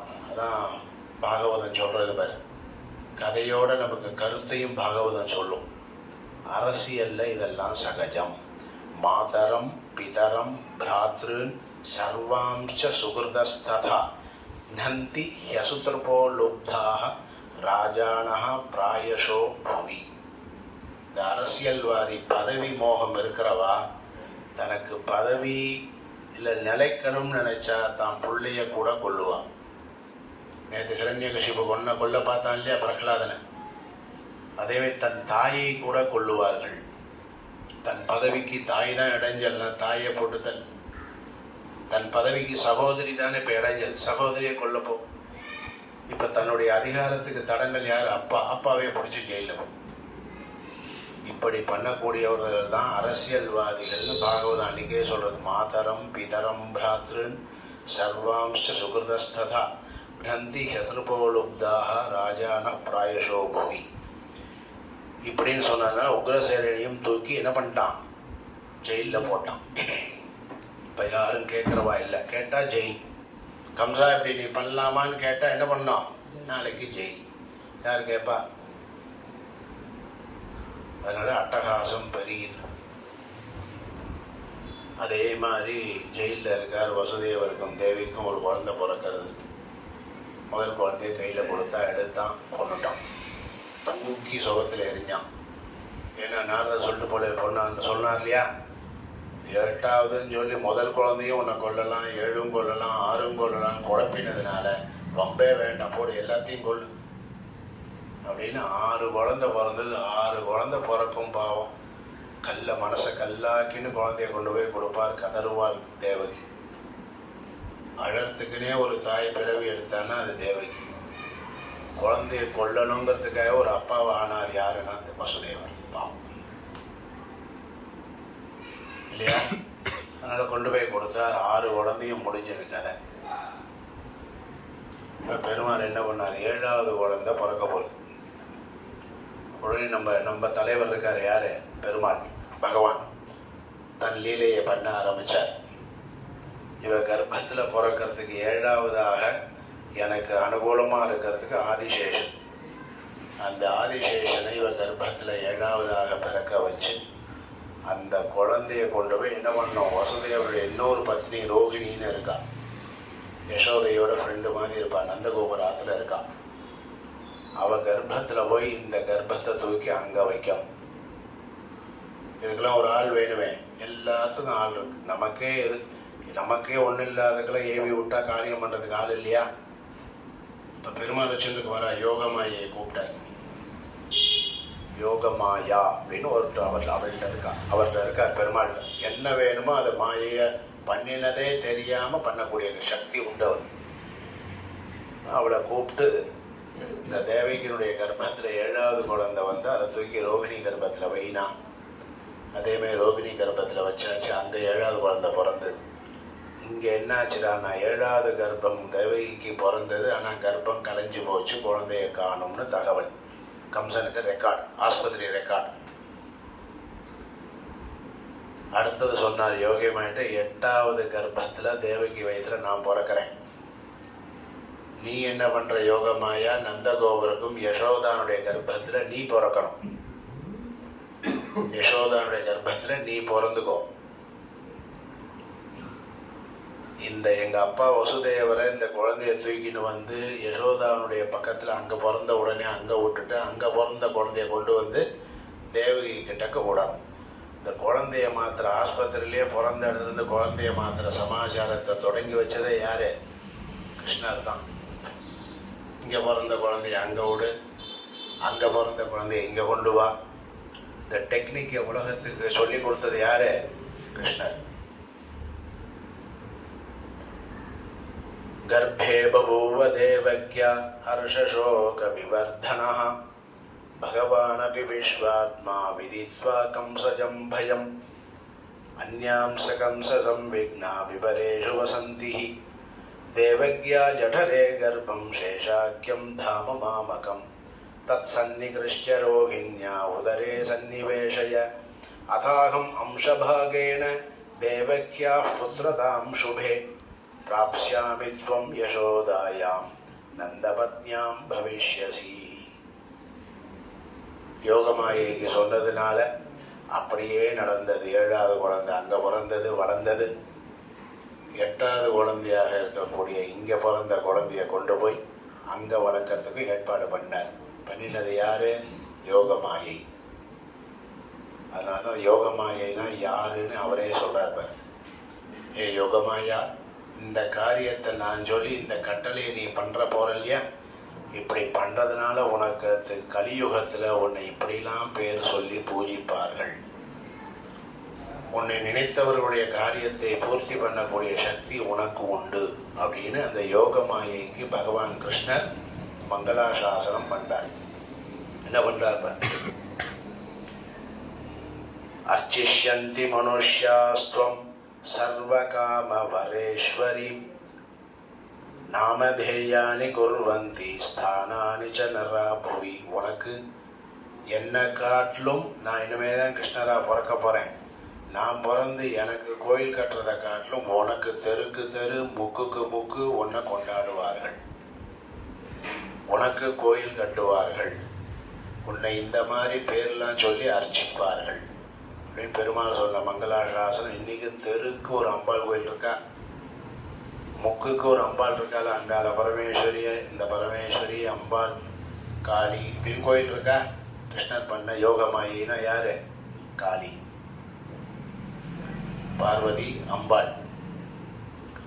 உனக்கு பேரு துர்கேதி, பத்ரகாளீதி, விஜயா, வைஷ்ணவீதி ச, குமுதா, சண்டிகா, கிருஷ்ணா, மாதவி, கன்யகேதி ச, மாயா, நாராயணி, ஈசானி, சாரதா, அம்பிகேதி ச. இவ்வளோ பேர். உன்னை கலியுகத்தில் அம்பிகே கன்னியாகுமரியே. கன்னியாகுமரிக்கு போனால் யாரு? கன்னியாகுமரி அம்மன், முண்டகண்ணி அம்மன் மயிலாப்பூர்ல. எங்கே இல்லை, உன்னை பல இடத்துல உன்னை கொண்டாடுவார்கள்னு கிருஷ்ணர் அந்த யோக மாயாய்க்கு மங்களாசாசனம் பண்ணார். அதன்படியே இவள் என்ன பண்ணா, அங்கே நந்தகோபருக்குடைய யசோதைக்கு 8வது அங்கே ஒரு குழந்தை பெண் குழந்தையாக பிறக்க அந்த குழந்தைய கொண்டு வந்து இங்கே வச்சு இந்த குழந்தைய அங்கே பண்ணுறதுக்கு இப்போ பிரயத்தனம்லாம் ரெடி பண்ணி வச்சாச்சு. பண்ணிட்டு பகவான் என்ன பண்ணார், தேவகியினுடைய கர்ப்பத்தில் வந்தாச்சு, பிறந்தாச்சு. தேவகிக்கோ பயம், 7வது கர்ப்பம் கலைஞ்சாச்சுன்னு ஏதோ சொல்லி சமாளிச்சாச்சு. இப்போ 8வது கர்ப்பம் நன்னா போகிறது, கால் பல்ல அழகாக கர்ப்பம் இன்னும் 5 நிமிஷத்தில் வெளில வரப்போகுது. ஐயோ இந்த குழந்தைக்கு என்ன ஆகுமோ, இதுதான் கம்சனை கொன்னோன்னு சொல்லியிருக்கானே, அதை கொல்லாத குழந்தையே சோகத்தில் எரிஞ்சு கொண்டான்னா இந்த குழந்தை என்னெல்லாம் பண்ணுவானோன்னு அவளுக்கு அப்படியே நடுங்கிறாப்பா. ஆனால் பகவான் ஆவிர்பாவம் அடைஞ்சார். ததோஜகன் மங்களம் அச்சுதாம்சம் சமாஹிதம் சூரசுதேன தேவி ததாத சர்வாத்மகமாத்மபூதம் காஷ்டாயதானந்தகரம் மனஸ்தா. தேவர்கள் எல்லாம் அங்கிருந்து பார்க்கறான். தேவகிக்கு எப்பேற்பட்ட பாக்கியம். பரமாத்மா வைகுண்டத்தில் இருக்கிற எம்பெருமான் தன்னை ஒரு குழந்தையாக மாற்றிண்டு தேவகியுடைய கர்ப்பத்தில் அவன் எங்க இருக்கா? சிறைச்சாலையில் இருக்கான். பக்தர்களை காப்பாற்றணும்னு நினைச்சா பெருமாள் நேற்று எங்கிருந்து வந்தார்? தூணிலிருந்து வெளில வந்தார். அம்மா அப்பா கூட இல்லவர். அம்மா அப்பா மூலமாக தான் ஒருத்தர் வெளியில் வரணும்னு இருக்கு. ஆனால் அதுக்கு கூட சமயம் இப்போ சந்தர்ப்பம் இல்லைங்கிறதுனால பெருமாள் என்ன பண்ணார்? தூணிலிருந்தே வந்தார். இப்போ சட்டதிட்டங்கள்லாம் கடந்து இருக்கிறதுனால தான் அவருக்கு என்ன பேரு? கடவுள். எப்படின்னு கேள்வியே கேட்க முடியாது. அப்படி எல்லாத்தையும் கடந்தவர் அவர். அதனால் என்ன பண்ணார்? இப்படிப்பட்ட குழந்தை நமக்கு பிறக்க போகிறது என்ன ஆகுமோன்னு இவ பயப்பட, மீதி பேர்லாம் அந்த கர்ப்பத்தை பார்த்து கர்ப்பத்தில் இருக்கும்போதே எல்லாரும் ஸ்தோத்திரம் பண்ணுறான். ஆஹா, பகவான் இப்படி வரப்போறார், என்ன ஆச்சரியம், தேவகி கிடைச்ச பாக்கியம், என்ன பாக்கியம். இப்பேற்பட்ட பகவானையே குழந்தையா சுமக்கிற வயரை உடையவளாக அவள் இருக்காளே அப்படின்னு தேவகியை பார்த்து ரொம்ப சந்தோஷம். யா தேவகி சர்வ ஜெகன் நிவாச நிவாச பூதா நிதராம் நரேஜே. சர்வ ஜகத்துக்கும் நிவாசனாக இருக்கக்கூடியவன் எம்பெருமான் பகவான். எல்லா உலகத்துக்கும் ஒரு அடைக்கலம்னு கேட்டால் யார் வேணும்? பகவான்கிட்ட தான் நம்ம அடைக்கலம் அடையணும். நான் அந்த எம்பெருமானுக்கு அடைக்கலம் கொடுத்தவள் யார்? இப்போ தேவகி. என்ன ஆச்சரியம்னு தேவகிய எல்லாரும் ஆச்சரியப்படுறா. பகவானுடைய ஸ்தோத்திரமும் நடக்கிறது. பெருமாள் வரார். எப்படி காட்சி கொடுக்குறாரு தெரியும்? பிறக்கும் போதே சங்கு சக்கரதாரியா பெருமாள். மீதி குழந்தைகள் மாதிரி 2 கையோட வருண சாதாரண குழந்தையா வரல. தேவகிக்கு கர்ப்பத்திலிருந்து குழந்தையுடைய அவதாரமே எப்படி? பெருமாளா தான் அவதாரம். சங்கு சக்கரம் வனமாலை இதெல்லாம் காட்சி கொடுக்குறார். பிறக்கும் போதே வசுதேவருக்கும் தேவகிக்கும் சாக்ஷா ஸ்ரீமன் நாராயணன் நான் தான் உங்கள் வயிற்றிலே பிறந்திருக்கிறேன்னு அவளுக்கு தர்சனம். சிறையில் பெருமாள் தேவகிக்கும் வசுதேவருக்கும் தர்சனம் கொடுக்குறேன். மத்ஸ்யாஸ்வ கச்சபன் சிம்ம வராக ஹம்ச ராஜன்ய விப்ர விபுதேஷு கிருதாவதாரः त्वम्पासिनस्त्रिभुवनं च यथोऽधुनेश भारं भुवो हर यदुत्तम वन्दनं ते. தேவர்கள்லாம் வேண்டிய எந்த நரசிம்மராக அவதாரம் எடுத்து இந்த பூமியுடைய பாரத்தை நீ குறைத்தாயோ, எந்த வாமனராக அவதாரம் எடுத்து இந்த பூமியுடைய பாரத்தை குறைத்தாயோ, எந்த வராக ரூபம் எடுத்து இந்த பூமியுடைய பாரத்தை குறைத்தாயோ, அப்படியே பகவன் நீர்தான் இப்ப இந்த பூமியில அசுரருடைய பலத்தை குறைப்பதற்காக அவதாரம் பண்ண வேண்டும்னு எல்லாரும் பிரார்த்திச்சுன்னு அந்த பகவானை பிரார்த்திக்கிறான். அதை தேவகியும் பார்க்கறான். பார்த்துட்டு எல்லாரும் பண்ணினாலும் அவளுக்கு உள்ளூர பயமா இருக்கு. இந்த சங்கு சக்கரதாரியா வந்த இந்த எம்பெருமான கூட அவன் ஏதாவது பண்ணிட்டான் என்ன பண்றது? என் வயிற்றுல பிறந்தாங்கிற ஒரே குறைக்காக அவர் சர்வாத்மா சர்வ சக்தி உள்ளவர், நான் சாதாரண பெண்மணியே. இந்த சாதாரண பெண்மணி வயிற்றுல பிறந்தாருங்கிற ஒரு தோஷத்தினால அவருக்கு எதுவும் ஆயிடக்கூடாதேன்னு பெருமாள் தான் தாய் உள்ளம். தாய்க்கே கஷ்டமா இருக்கும் பொழுது அதனால்தான் தாய் உள்ளத்துக்கு பெருமாளே கட்டுப்படுறாரு. அம்மாவுடைய உள்ளம் அம்மான்னு சொல்லியாச்சுன்னா வியாசர் என்ன பண்ணார் தெரியுமா? பராசரருக்கும் சத்தியவதிக்கும் பிறந்தவர் வியாசர். பிறந்த ஒரு நாள் கூட அம்மா அதில் சாப்பிட்டது கிடையாது. அம்மா சாப்பாடும் போட்டதில்லை, இவரும் சாப்பிட்டதில்லை, எங்கேயோ வளர்ந்தார். ஆனா அப்பா சொல்லிட்டு போயிருக்க, இந்த அம்மாவுக்கு ஏதாவது ஒரு கஷ்டம்னு வந்தா நீ என்ன பண்ணுவே தெரியாது, உடனே வந்து அவனுக்கு உதவணும் அப்படின்னு அப்பா சொல்லிட்டு போனார். இப்போ நம்மளாம் என்ன பண்ணுவோம்? நம்ம அம்மாலாம் காப்பாற்றி சாப்பாடு போட்டு படிக்க வச்சு கல்யாணம் பண்ணி வச்சு பண்ணாலும் நீ என்னம்மா கிழிச்சிட்டான்னு கேட்குறோம். ஆனால் சத்தியவதி வியாசருக்கு ஒன்றுமே பண்ணலை. கர்ப்பத்தில் வந்தவர் அவர். அப்பா சொல்லிட்டு போயிருக்க, அம்மாவுக்கு எந்த நிலைமை வந்தாலும் உன்னை காப்பாற்றணும். அப்பதான் அம்மா கூப்பிட்டானதான் வியாசர் வரார். சத்தியவதி கூப்பிட்டாங்கிறதுக்காக தான் எங்கேயோ தபஸ் பண்ணிட்டு கேசவான பிரம்மசூத்திரத்தையும் அதையும் மகாபாரத்தையும் இயற்றிய இந்த வியாசர் குகையில எங்க மானா சரஸ்வதி நதி உண்டாகக்கூடிய இடம், அதுதான் பத்ரிகாசிரமத்திற்கு மேல இருக்கு, இமய பர்வதத்துல. கடும் குளிர். அங்க ஒரு குகையில அவர் மாட்டுக்கு இருக்கார். அவர் அம்மா கூப்பிட்டுட்டாங்கிறதுக்கு அங்க இருந்து ஓடி ஹஸ்தினாபுரத்துக்கு ஓடி வர. அதான் எப்பேற்பட்ட ஞானியாக யாரா இருந்தாலும் தாய் அப்படின்னா கட்டுப்பட்டவன். ஏன்னா அவருடைய மனசு அப்பேற்பட்டது. அதனால தேவகியினுடைய இந்த அந்த தாய் பாசத்துல என்ன பண்ற, அதிஷ்டியா அம்பதே குக்ஷிகத பரப்புமாம்சேன சாக்ஷாத் பகவான் பவாயனஹ மா பூத்பயம் போஜபதேர் முமூர்ஷோஹோ கோப்தா யதூனாம் பவிதா தவாத்மஜா. அதனால என் கர்ப்பத்தில் பிறந்தாங்கிறதுக்காக இவனுக்கு எதுவும் ஆயிடக்கூடாதே, தேவர்களே அவரை காப்பாற்றுங்கள், அவரை காப்பாற்றுங்கள்னு, அவனுக்கு ஒன்றும் ஆயிடக்கூடாதேன்னு எல்லாரும் வேண்டிக்கிறா. அதன்படி ஒன்றும் ஆகாதுமா. நான் சாட்சாத் நான் வந்தது இந்த பூமியுடைய பாரத்தை குறைக்கிறதுக்காக பிறந்திருக்கேன். அதனால் நீங்கள் என்ன பண்ணலாம், என்ன அப்படிலாம் நினச்சி பயப்பட வேண்டாம். நான் உங்களுக்கு காட்சி தரணும் அப்படிங்கிறத சங்கு சக்கரதாரியை நான் உங்களுக்கு காட்சிக்கா கொடுத்தேன். ஆனால் நீங்கள் என்ன நினச்சக்கூடாது, இதை போய் பெருசாக நினச்சிக்காம நான் சொல்கிறத நீங்கள் கேட்கணும் அப்படின்னு அம்மா அப்பாவுக்கு அட்வைஸ் பண்ண போகிறார். அந்த சொல்லிட்டு பெருமாள் இப்போ தன்னுடைய சாட்சாத் அந்த ஆவிர்பாவத்தை வெளியில் வர பறக்கிறார் வயசுலேருந்து. அதான் தமத்புதம் பாலகம் அம்புஜேக்ஷணம் சதுர்புஜம் சங்கர கதாயுதாயுதம் ஸ்ரீவத்ஸலக்ஷ்யம் கலசோபிகௌஸ்துபம் பீதாம்பரம் சாந்திரபயோத சௌபகம் மகார்கவைதூர்ய கிரீடகுண்டல விஷாபரிஷ்வக்த சகஸ்ரகுந்தலம் உத்தாமகாஞ்சங்கத கங்கணாதிபிஹி விரோச்சமானம் வசுதேவ ஐக்ஷத. வசுதேவரும் பார்த்து ரொம்ப ஆனந்தப்படுறார். பேர்பட்ட பகவான் நமக்கு அவதாரம் பண்ணியிருக்கார். இந்த குழந்தைய நான் அம்மாவா என் கர்ப்பத்தில் பிறக்கிறதுக்கு நான் என்ன பாக்கியம் பண்ணேனோ அப்படின்னு தேவகியே ஸ்தோத்திரம் பண்றாள். இவர் இந்த அவதாரம் ஒண்ணுதான். பிறக்கும் பொழுதே கர்ப்பத்தில் இருக்கும் போதே பிறக்கிறதுக்கு முன்னாடியே பிரம்மாதிகள்லாம் ஸ்தோத்திரம். பிறந்ததுக்கு அப்புறம் அம்மா அப்பாவே ஸ்தோத்திரம். பொதுவாக குழந்தை அம்மா அப்பா தான் ஸ்தோத்திரம் பண்ணணும், அதான் கடவுள்னு சொன்னேன்.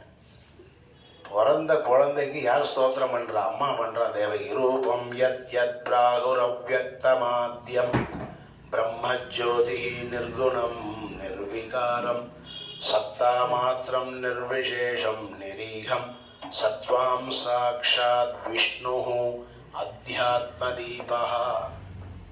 ஏ பகவன்னு கையை கூப்புறா.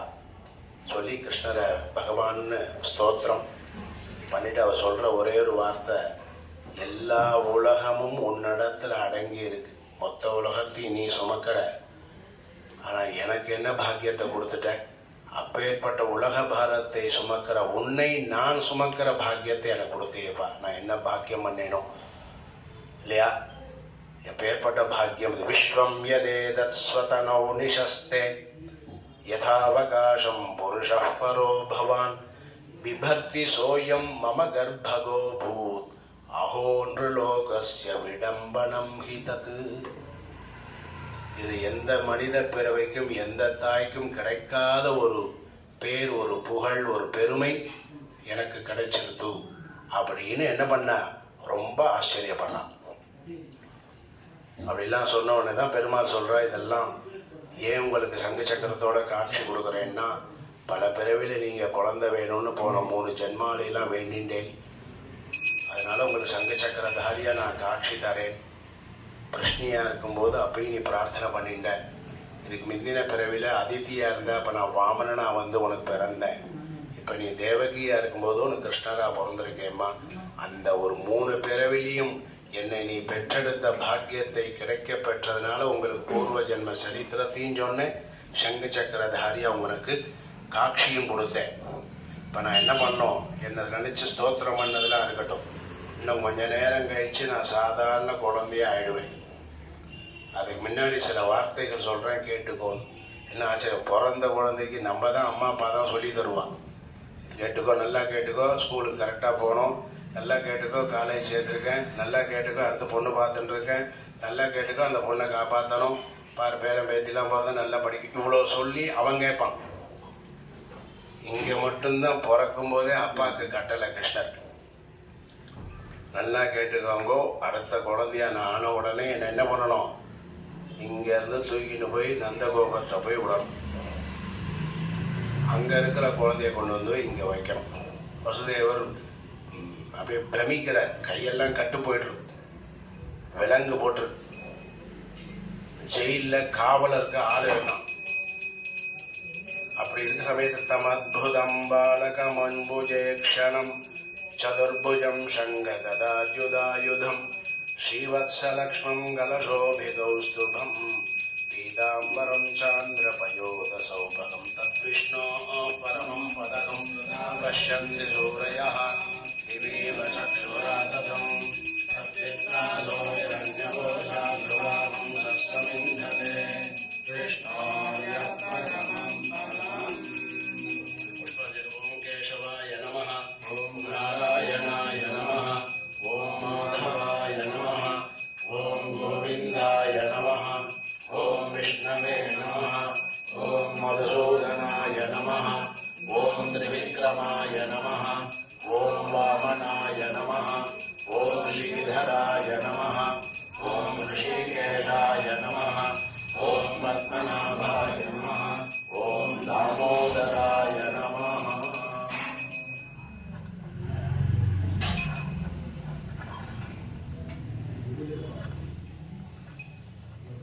இப்போ அப்பா அம்மாவுக்கு இன்னொரு காம நேரம் ஆழம். சரி, அப்பா அம்மாவுக்கு கட்டளையிடுற என்ன சொல்ற, கவனமா கேட்டுக்கோங்க, இது ஆண்டவன் கட்டளை. நான் சொல்றதை நீங்க கேட்டுக்கணும். என்ன பண்ணோம், நான் பிறந்து குழந்தையானதுக்கப்புறம் அப்போ பேச முடியாது. அதனால என்ன பண்ணோம், நான் சொல்றதை கவனத்தில் வாங்கிக்கோ. நான் பிறந்த உடனே சத்தம் கேட்கும், ஒரு குழந்தைய ஆயிடுவேன். அப்போ என்ன பண்ணோம், கொண்டு போய் பத்திரமா யமுனையை தாண்டி அங்கே இருக்கக்கூடிய யசோதா இருக்காலே அங்கே போய் விடுங்கோ. அங்கே ஒரு குழந்தை இருக்கும், அதை திருப்பி அதே கூடையில் எடுத்துகிட்டு வந்து உள்ளே வாங்கும். இதை கரெக்டாக அந்த டயத்தில் பண்ணிடுங்கன்னு சொன்னேன். வசுதேவர் என்ன எப்படி இதெல்லாம் நடக்கும்னு நான் சொல்றது யாரு, பகவான் சொல்றார் இல்லையா, நான் செய்யறேன். சரி, இன்னும் கையை கூப்பினேன். அதன்படியே என்னாச்சே, பகவான் பிறக்கிறார், குழந்தையா இருக்கும்போது என்ன ஆகுது, கையில் போடுற விலங்கெல்லாம் தானாக அவருது. நல்ல ஜெயிலர் உள்ள உள்ள இருப்பானே, நல்லா தூங்குறான். ஷிஃப்ட் போட்டு வச்சிருக்கான் கம்சன், ஒவ்வொரு க்ஷமும் குளிச்சுருக்கணும்னு ஷிஃப்ட் போட்டு வச்சிருக்கான். என்ன பண்ணுறான், நல்லா கொரட்டை விட்டு தூங்குறான். கதவெல்லாம் திறக்கிறது. உலகமே ஸ்தம்பிக்க வச்சுட்டார் பெருமாள். மகாபாரத யுத்தத்தில் கீதை எப்படி உபதேசம் பண்ணார், யுத்த காலத்தில் பண்ண உபதேசம். எல்லாரும் கேட்பா, கீதையை உபதேசம் யாருக்காவது உபதேசம்னு பண்ணால் எங்கே பண்ணணும், அவனுக்கு அமைதியாக கதவை சாத்திட்டு அமைதியாக ஃபேனு டிவியில் அணைச்சிட்டு சொன்னாலே மண்டையில் ஏற மாட்டேங்குது இல்லையா. கூப்பிட்டு அமைதியாக கண்ணா இப்படி இருக்குண்டான்னு ஏகாந்தமாக சொன்னாலே அவனுக்கு ஏற மாட்டேங்குது. இது கண்ணன் யாருக்கு எங்கே சொன்னார், யுத்த காலத்தில். அவன் வெட்டு குத்து கப்புன்னு கம்பி எடுத்துட்டு இருக்கான். அங்கே போய் சொன்னான்னு சொல்கிறீங்களே, என்னையா இதெல்லாம் டூப்பும்பா, எங்கேயா பொருத்தமாக இருக்கா, என்னையா இதெல்லாம் ஒரு கதை விடுறீங்கன்னு என்ன பண்ணுவான், எதிரிகளோ என்னுடைய தத்துவம் தெரியாமையோ இல்லை வேணும்னே அதை இகழ்ச்சியாக சொல்கிறதுக்கோ அவெல்லாம் சொல்லுவான். நமக்கு பாகவதமோ ராமாயணமோ என்ன நடந்ததோ அதை சொல்லக்கூடியது. அதனால நிலைச்சு நிற்கிறது. இவன் என்ன சொல்லுவானோ அவன் என்ன சொல்லுவானோன்னு மாற்றி எழுதுகிற வேலையே நமக்கு கிடையாது. ராமாயணத்திலேயோ பாகவதத்திலேயோ மகாபாரதத்திலேயோ சொன்ன ஒவ்வொரு வார்த்தையும் ஒவ்வொரு நிலையும் என்னது, சத்தியம் சத்தியம் சத்தியம். நம்ம மாதிரிலாம் இப்போ இருக்கிறவனுடைய கதையை எழுதினா என்ன பண்ணுவான், நல்லதை மட்டும்தான் எழுதுவான், கெட்டதை எழுதினவன் கையை வெட்டிடுவான். ஆனால் உண்மையாக அவன் கெட்டது தான் பண்ணியிருப்பான். இப்படி மனிதர்களுடைய சரித்திரம் மாதிரி கிடையாது. அந்த ரிஷிகளுக்குலாம் சுதந்திரம். கிருஷ்ணரே இருந்தாலும் என்ன பண்ணினாரோ அதை பண்ணி வியாசர் சொல்லிடுவார்.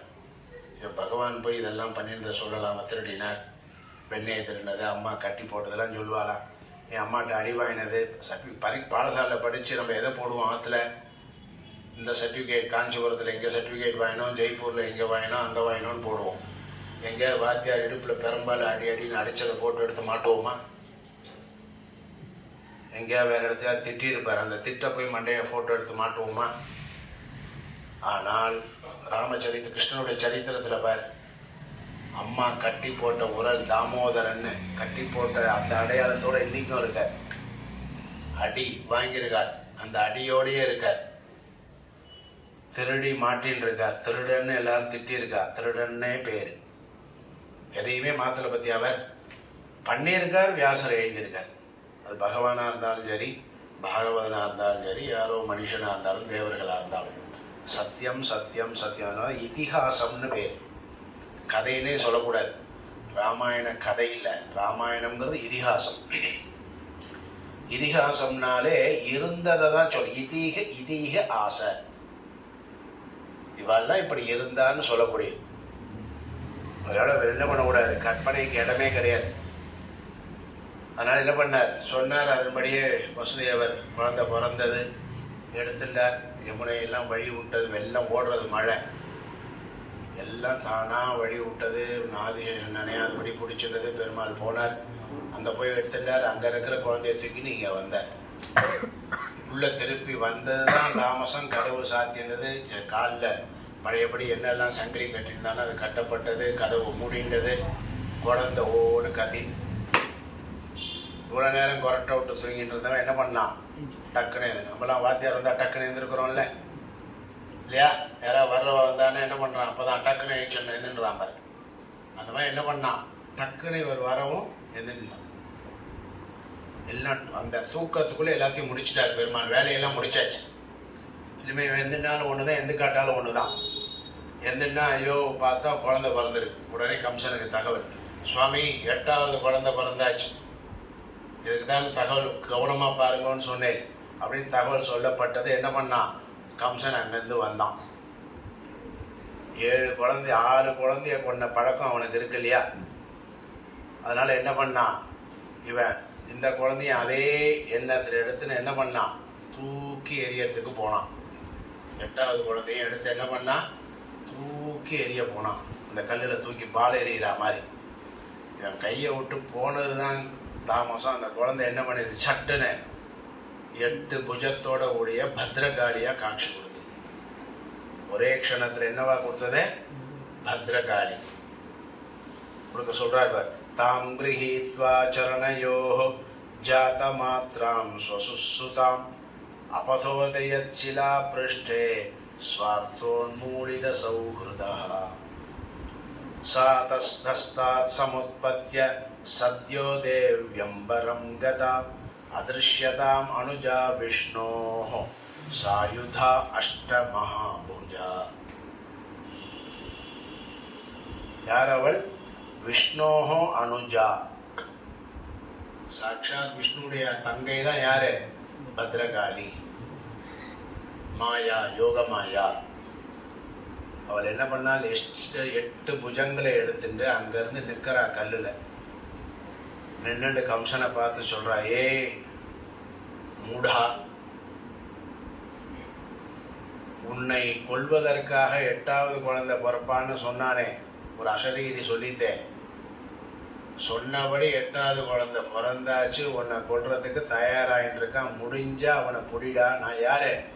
பெண் குழந்தை பார், உன்னை கொல்றதுக்கு உண்டான 8வது குழந்தை நான் இல்லடா, என்னை போய் கொல்ல பார்க்கறியே, என்னை நீ கொல்லவும் முடியாது, முடிஞ்சா அந்த குழந்தைய தேடு அப்படின்னு போட்டு தொடரும்.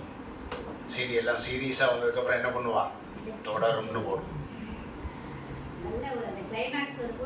நிறுத்தார், அப்படிதான் நிறுத்தும். அப்பதான் நாளைக்கும் பார்ப்பேன். நம்ம அப்படி பண்ண போறது இல்லை, இன்னைக்கே முடிச்சிடலாம்.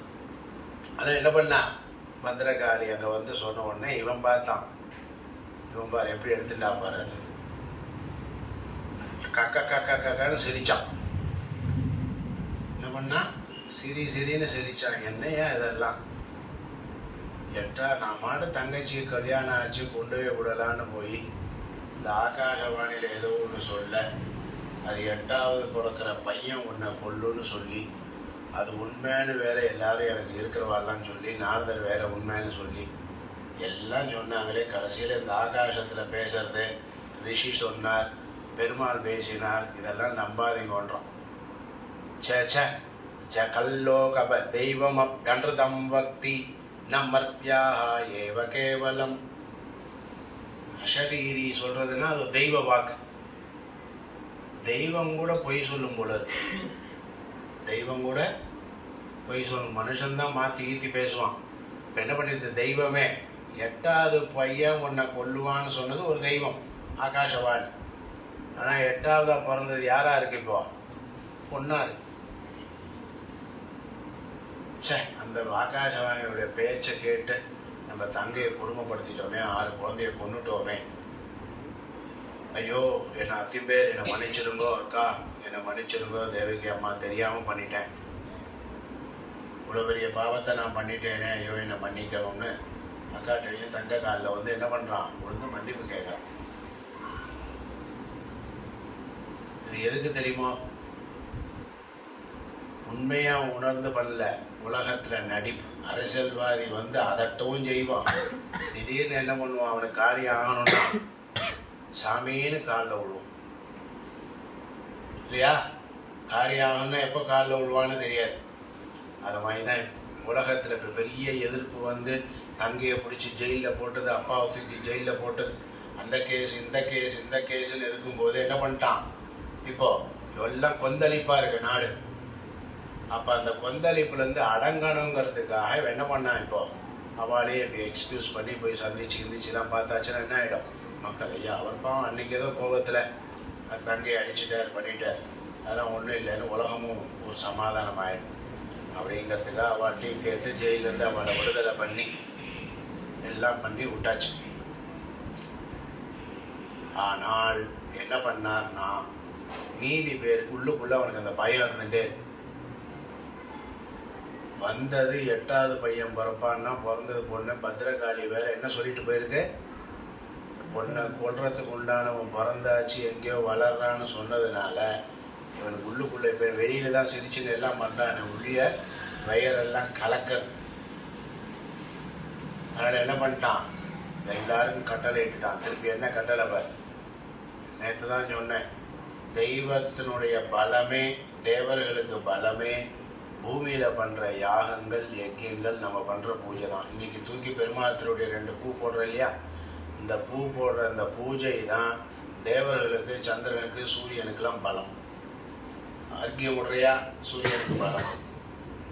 பாலிகையில் ஔஷதிகள்லாம் வளர்க்குறோமா யாகத்தும் போது தேவதை சோமனுக்கு பிரீதி. இந்த மாதிரி யாகாதிகளில் என்னென்னலாம் வருணனை கலசத்தில் வச்சு பூஜை பண்ணுறோமா வருணனுக்கு பிரீதி. இப்படி தேவதைகளுக்கெல்லாம் நம்ம பூமியில் பண்ணுற பல பூஜையினுடையதுதான் பலன் அங்கே போகும். இருப்பிடம் தான் அவளுக்கு தேவலோகம். அவர் எங்கேருந்து வருது? பூமியிலேருந்து வருது. நம்ம பண்ணுற யாக யஜ்ஞாதிகள். அதனால தான் நமக்கு யாகம் பண்ணுறோமோ பூஜை பண்ணுறோமோ அது நமக்கு பலன் கொடுக்குமோ இல்லையோ, வேணுமோ வேண்டாமோ, சொசைட்டிக்கு வேணும். அவர்கள் சந்தோஷப்பட்டால் தான் மழை பெய்யும். மழை பெஞ்சாதான் நம்ம சாப்பிட முடியும், குழந்தை சாப்பிட முடியும், ஊரில் எல்லோரும் நன்னா இருக்க முடியும். அதனாலேயே லோகக்ஷேமமாக அங்கங்கே யாகம் யஜ்ஞ பூஜை நடந்துகிட்டே இருக்கும். அதுதான் தேவர்களுக்கு பலம். புரிஞ்சுதா? எங்கே இதெல்லாம் குறையிறதோ, தெய்வத்துக்கு சக்தி குறையவும் அசுரருக்கு பலம் கூடிடும். அசுரருக்கு பலம் எப்படி கூடுறது? நல்ல காரியங்கள் நம்மள்கிட்ட குறைஞ்சதுன்னா அவனுக்கு பலம் கூடிடும். அதான் பார், தெய்வங்களுக்கு பலம் கூடிடக்கூடாதுங்கிறதுக்காக இங்கே என்ன பண்ணுறான் பார், கட்டளை இடுறான் பார். மூலம் ஹி விஷ்ணு தேவானாம் யத்ர தர்ம சனாதனா தஸ்ய ச பிரம்ம கோ விப்ராஹ தபோ யஜ்ஞாஹ சதக்ஷிணாஹ தஸ்மாத் சர்வாத்மனா ராஜன் பிராமணான் பிரம்மவாதினஹ தபஸ்வினோ யஜ்ஞசீலான் காஸ்ச ஹன்மே ஹவிர்துகாஹ விப்ராஹ காவஸ்ச வேதாஸ்ச தபஹ சத்யம் தமஹ ஷமஹ ஸ்ரத்தா தயா திதிக்ஷா ச கிருதவஸ்ச ஹரேஸ்தனூஹு. பெருமானுடைய வலதுகை இடதுகை இடுப்பு இதெல்லாம் என்னவோ நினச்சி என்னதான், இதெல்லாம் தான் பெருமானுடைய உடம்புங்கிற. வேதம், யாகம், யஜ்ஞம், பூஜை, பிராமணர்கள், நல்லோர்கள், இந்திரியத்தை அடக்கிறது, நல்லொழுக்கம், இவைகள்லாம் பெருமானுடைய சரீரம். இந்த சரீரம் ஒழுங்காக இருந்தால் தானே அவரால் எந்தின்னு நடந்து பேசி எல்லாம் பண்ண முடியும். நம்மள்கிட்ட பேச முடியும், உலகத்துக்கு நல்லது பண்ண முடியும், சக்கரத்தை ஏவி விட்டு அசுரர்களை அழிக்க முடியும். அதனால் இதெல்லாம் என்னது? யார் சொல்கிறது? யார்? கம்சன். யாரோ ரிஷிகள், வியாசர், வசிஷ்டர் சொல்லலை. இதெல்லாம் தெரிஞ்சு வச்சுருக்கான் பார் எதிரி. அதனால் என்ன பண்ணோம்? இப்போ பெருமாளுக்கு பலம் எங்கேருந்து வருதுன்னு தெரிஞ்சு போச்சா? எதுலேருந்து வருது? விப்ராஹ காவஸ்ச வேதாஸ்ச தபஹ சத்யம் தமஹ ஷமஹ. வாக்கை அடக்கி நல்லதையே எப்பயும் பேச்சு கோபத்தெல்லாம் அடக்கி பண்ணோன்னா அதுக்கு ஷமஹான்னு பேர். இந்திரியத்தை அடக்கி எல்லாம் பண்ணோன்னா அதுக்கு தமஹான்னு பேர். இந்திரியத்தையும் கட்டுப்பாட தெரிஞ்சு அதுக்கு ஒரு கட்டுப்பாடு இருக்கிறது தமஹா. இதெல்லாம் யாருக்கு? ஸ்ரத்தை, தயை, கிரது, யாகங்கள், இவைகள்லாம் எம்பெருமானுடைய உடம்பு. அதனால என்ன பண்ணோம்? தன்மூலாக தேவதாக சர்வாக சேஸ்வராக சதுர்முகாக அயம் வை தத் வதோபாய தத் எதிர்ஷீனாம் விஹாசனம். அப்போ இனிமேல் நம்ம என்ன பண்ணணும்? இந்த தேவர்களுக்கும் பெருமாளுக்கும் பலம் உண்டாகாம தடுக்கணும். அப்போ என்ன பண்ணணும்? பலம் எங்கேருந்து போகிறது? பசுமாடு போடு வெட்டு. பூஜை யார் பண்ணுறா? ரிஷிகள். போட யாகசாலையெல்லாம் காலி பண்ணு. வேதம் போதுறது யாரு? அந்தணர்கள். போய் போனலாரு என்ன பண்ணா? எப்படி எல்லாம் கட்டளை. இதெல்லாம் சொல்றா மந்திரிகளுக்கு. இனிமேல் எங்கேயாவது யாகம், எங்கேயாவது லட்சார்ச்சனை, சண்டி ஹோமம், கும்பாபிஷேகம், விளக்கேற்றுறது இப்படிலாம் வந்தால் என்ன பண்ணோம்? ஏற்ற விடக்கூடாது, யாகம் பண்ண விடக்கூடாது. அதுக்கு உண்டான இடைஞ்சலை பண்ணோம். ஏற்றிட்டாலோ யாகம் பண்ணிட்டாலோ சக்தி பெருமாளுக்கு போயிடுச்சுன்னா, பெருமாளுக்கு சக்தி வந்தாச்சுன்னா அவர் என்ன ஆகும்? நம்ம மேலே கோபம் வந்துடும். என் பக்தர்களையும் இந்த சனாதன தர்மத்தையும் நீ அழிச்சே அப்படின்னு நம்ம மேலே என்ன பண்ணுவார்? நம்மளை காலி பண்ணிடுவார். இப்போ நம்ம காலி ஆகாமல் தைரியமாக இருக்கணும்னா சனாதனத்தை வேலை இருக்கணும், அதை தட்டி வைக்கணும். புரியுதா? சனாதனத்தை ஏன் கீழே தட்டி தட்டி வைக்கிறான்? எதுக்கு? தான் பலத்தை ஜாஸ்தியாகி தான் இன்னும் அட்டூழியம் பண்ணுறது. விடலாமா? சனாதனத்துக்கு பங்கம் வர விடலாமா? இன்னும் என்ன பண்ணணும்? 10 இன்னும் 10 காயத்ரி பண்ணுறேன்னா இனிமேல் என்ன பண்ணணும்? இன்னும் ஒரு 4 காயத்ரி எக்ஸ்ட்ரா. 10 தானே பண்ணுறோம் ஒரு நாளைக்கு. 8 10 8 காயத்ரி. ಎಷ್ಟು చేస్తున్నారు காயத்ரி ஜபம்? அவன் 100 பண்ணுறானான்னு பார்க்குற நீ, அவ்வளோதானே? அவன் 100 பண்ணுறானான்னு பார்த்துட்டு இவன் 10 தான் பண்ணுறான். அப்போ என்ன பண்ண? 100 பண்ணால் 110, 10 பண்ணால் 20, 200 பண்ணால் 240, 1000 பண்ணால் 2000 அப்படின்னு கூட்டணும். கூட்ட என்ன ஆகும்? எங்கேயாவது பண்ணாது போகாதுன்னா என்ன ஆகும்? சேர்த்து வச்சு பலமாகும். அதான் சொல்ல போகிறார். இப்படி ஒரு அட்டூழியம் ஆனவனே தேவர்கள் சனாதனர்கள் எப்பயுமே பயப்பட மாட்டான். இந்த மாதிரி எக்கச்சக்க சோதனை கம்சங்காலத்துலேருந்து இரண்யகசிபு பண்ணாத அட்டூழியமா? அவன் என்ன பண்ணாலும் பெருமாள் யாரையாவது வச்சு விஷ்ணுன்னு சொல்ல வச்சாரா? நாராயணா நாராயணான்னு சொல்ல வச்சாரா? யாரை வச்சார்? அவன் பிள்ளையே சொல்ல வச்சார் இல்லையா? அந்த மாதிரி பெருமாள் எங்கெல்லாம் நீ தடுத்தாலும் எங்கேயோ ஒரு இடத்துல தூக்கிண்டு அடிக்கும். பக்தி, ஸ்ரத்த, யாகம், யஜ்ஞம் அது மாட்டுக்கு தடபுடல நடக்கும். அப்படி இவைகள் தான் பெருமாளுடைய உடம்புன்னு தெரிஞ்சதுனால தான் இந்த அயோக்கியர்கள், அக்கிரமம் பண்ணக்கூடியவர்கள் இதுக்கெல்லாம் இடைஞ்சல் பண்ணுறான்னு தெரிஞ்சது. யார் இதுக்கெல்லாம் இடைஞ்சல் பண்ணுறான்னு தெரியறதா? அப்படி பண்ணுறவாள எதுக்கு பண்ணுறான்னு தெரியுதா? தன்னுடைய சுயநலத்துக்குன்னு பண்ணுறான்னு தெரியுது. அதுதான் கம்சனும் பண்ணினான். அப்படி இருந்தாலும் பெருமாள் ஒருத்தி மகனாய் பிறந்து ஓரிரவில் ஒருத்தி மகனாய் ஒளித்து வளரங்கிற ஆண்டான். எவ்வளோ பாகவத்தை சுருக்கமாக சொல்லிட்டார். ஒருத்தி மகனாய் பிறந்து, யாருடைய ஒருத்தி? தேவகியினுடைய மகனாக ஜெயிலில் கிருஷ்ணர் பிறந்தார், மதுராவில் பிறந்தார். பிறந்தது தான் க்ஷணம். 12 மணிக்கு ராத்திரி பிறந்தார்னா அடுத்த 1 மணிக்கு எங்கே இருக்கார்? ஒருத்தி மகனாய் ஒளித்து வளர. 10 மணிக்கு கண்ணனுக்கு யாரா அம்மானா யாரு? தேவகி. 1 மணிக்கு யாரா அம்மானா யாரு? யசோதா இல்லையா?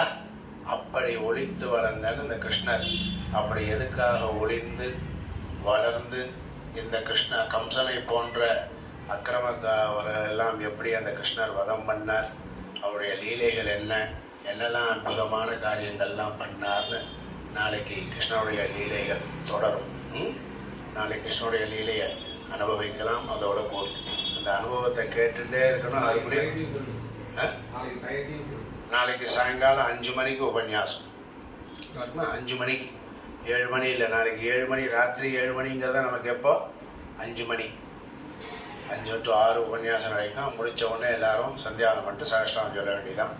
சாப்பிட்டுட்டு உங்கள் ஞாபகமாகவே இந்த குழந்தைகள்லாம் பார்த்த அந்த ஒரு ஆனந்த சந்தோஷத்தோடையே நான் என்ன பண்ண போகிறேன்? இன்னொரு குழந்தைகளை பார்க்கறதுக்காக ஊருக்கு போகிறேன். ஓகேவா?